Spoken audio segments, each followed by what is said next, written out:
d'après l'exposé d'aujourd'hui, pour vous, quelles seraient les conditions pour une immigration réussie?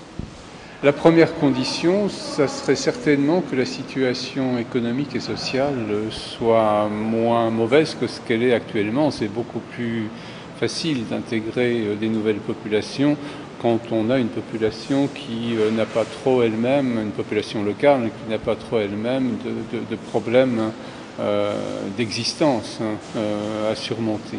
Autrement, effectivement, une des conditions alors plus personnelles du côté des migrants, c'est qu'ils, d'une certaine façon, qu'ils sachent pourquoi ils sont là dans ce pays, pourquoi ils y sont venus, pourquoi ils ont choisi d'y venir, et qu'ils transmettent à leurs enfants un récit de leur propre vie, qui ne soit pas seulement, en tous les cas, un récit de plainte, mais qui soit aussi un récit d'action, de décision, de courage. Sinon eux-mêmes ont du mal à vivre, mais leurs enfants, c'est pire. Leurs enfants ne peuvent pas vivre d'une certaine façon si leurs propres parents ne leur transmettent pas leur raison de vivre ici, ou des raisons de vivre ici. Peut-être aussi un petit mot sur le processus d'intégration dans un pays qui peut être statique ou dynamique. Oui, si on est pris dans des schémas très statiques, ou bien on renvoie le migrant à sa culture d'origine, on l'enferme là-dedans et on rend sa situation ici ingérable, ou bien on exige de lui une intégration totale absolue, une assimilation comme on dit beaucoup en France, et ça ne fonctionne pas non plus, c'est même pire que ça peut être aussi très pathogène d'une certaine façon. C'est la vieille histoire de Frantz Fanon, visage noir, masque blanc.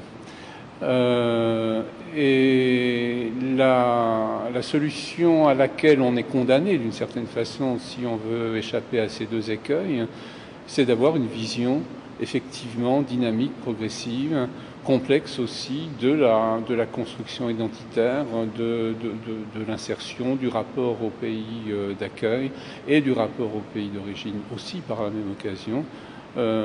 Donc de favoriser tout ce qui est de l'ordre de l'adaptation et de la souplesse et de se méfier comme de la peste de toutes les adhésions massives à quoi que ce soit. Alors juste encore peut-être un petit mot sur la victimisation qu'ont tendance à faire les acteurs sociaux par rapport à l'étranger ou pas à l'étranger d'ailleurs. Oui. Alors ça, c'est une idée qui m'est chère. Ça m'arrive régulièrement de me faire allumer sur ce point-là, mais enfin, vous vous rendez compte dans quelles conditions on les fait vivre, et ainsi de suite. Oui. Je ne veux pas dire qu'ils ne sont pas victimes. Entre être victime et reconnaître que quelqu'un est victime de maltraitance, d'ostracisme, d'interdiction et ainsi de suite, de conditions de vie déplorables, et puis le processus de victimisation, c'est autre chose. Il y a processus de victimisation quand on fait du statut de victime l'identité de l'autre, d'une certaine façon, quand on le réduit à l'état de victime. Et ça, c'est catastrophique. Ça, c'est toujours catastrophique, même si c'est vraiment une victime. Il faut bien trouver quelque chose, ne serait-ce que pour revaloriser. Des points de revalorisation, tu n'es pas que ça. Tu n'es pas que l'objet d'une maltraitance, d'un abus et ainsi de suite. Tu es autre chose que ça. Tu as une capacité à décider, à faire, tu as des qualités. Voilà.